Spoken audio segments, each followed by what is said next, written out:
Hello，係小丸子。咁呢，我哋就嚟睇下我哋今次嘅分數乘法應用題重溫啦。咁呢，我哋唔知一分鐘乘法應用題重溫喎，仲有呢依個代數啦，同埋後面呢有一啲粗卷嘅部分。咁呢，好耐冇見啦，咁呢，我哋就嚟睇一睇啦。今次呢，我就唔會同你哋講晒點做噶啦，咁可能講少少啦，因為見你哋大家分數乘法文字題呢，都依然係好容易做錯嘅。咁我哋睇下啦。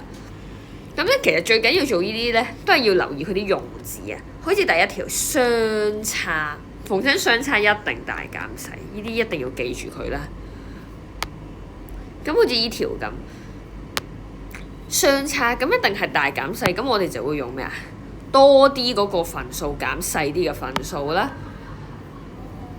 咁一定係2/5大啲嘅，咁所以我哋就攞2/5啦，減翻1/10啦，咁就計到佢相差咗幾多嘅分數啦，最後再乘翻150係個總數啦。咁其實基本上都係離唔開總數乘分率嘅啫。咁做呢啲嘅時候留意翻就可以噶啦。咁下面啊，灰色有幾多張？但係呢度灰色係唔俾你嘅噃，咁所以點做啊？咁你記住啦，我哋咧得3種色嘅啫，藍、紫、灰。咁即係話唔係藍同紫就一定係灰嘅啦。咁所以我哋只要需要用個總數減翻呢兩隻，就一定會揾到灰色有幾多啦。咁好似依題咁要點做啊？咁一定我哋會用一個數叫1啦，1即係全部啦，減翻其他卡牌嘅分率啦，最後再乘翻個總數啊。咁跟住第3題唔特別講啦，多某某比你多，咁多一定係加啦。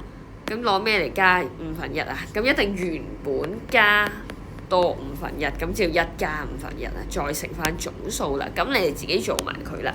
咁咧下面部分代數重溫，我都係講少部分嘅題目嘅啫。好。咁咧我哋講下呢啲好容易錯嘅倍數嘅第4題啦。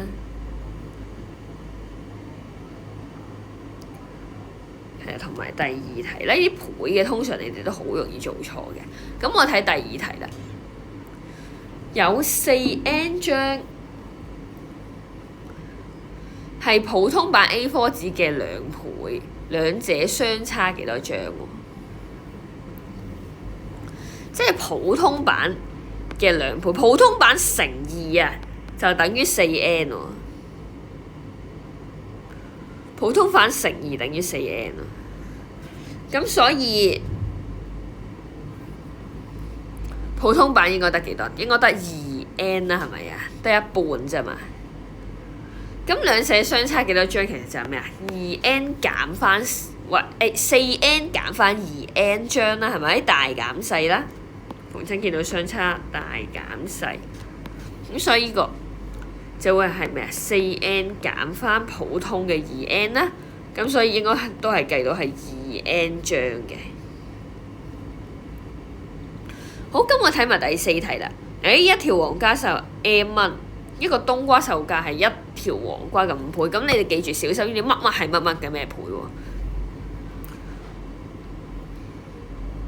冬瓜係黃瓜嘅5倍，咁即係冬瓜係貴啲嘅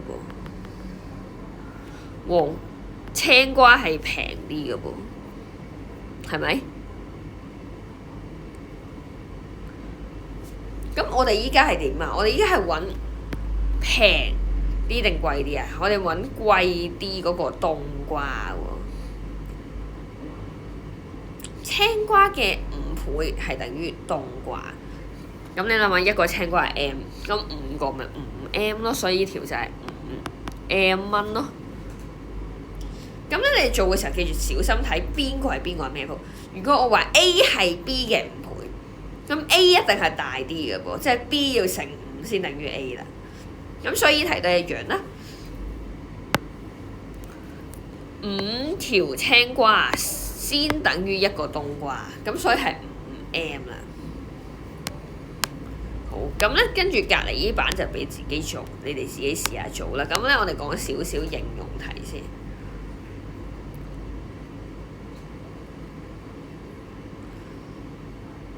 係啦，咁咧第一條就冇咩特別，但係咧呢條同我哋以往做嘅其實好接近，但係咧要做多一個步驟嘅。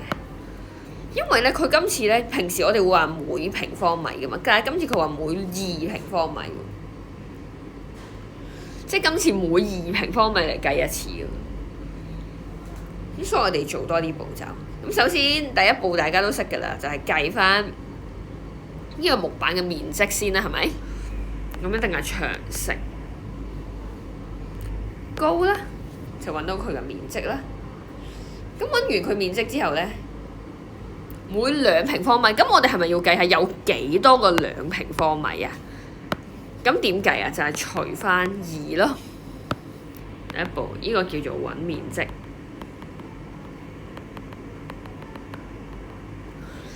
第二步，除2咧，我哋揾翻有幾多個2平方米喎？幾多個2平方米咧？最後每2平方米要用4蚊，咁所以我哋就再乘翻4啦，好似我哋以前做嗰啲題目咁，不過做多一個步驟啫。如果佢話每3平方米咧，咁就點啊？咁咪除3咯，依個邊。係啦，咁第二題唔特別講啦，相差都講過，一定大減細嘅。咁同之前做過嘅題目有啲接近啦。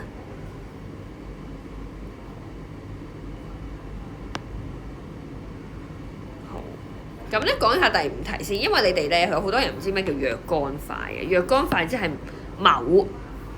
某個數量嘅餅乾，即係我哋唔知佢有幾多塊餅。我哋通常咧會話，我有若干塊餅乾，若干張卡片，即係話我有唔知幾多張卡片，有某幾張卡片啦，即係唔話俾你聽有幾多嘅意思啊。咁我睇下啦，分俾3個人，每人可得餅乾10塊，一包有幾多塊？咁咧通常若干咧見到呢個字咧，基本上咧呢個就可以轉做代數噶啦。咁咧我哋可能切咗若干塊，例如當我哋一包有幾多塊好啊？有 A 塊嘅餅乾啦。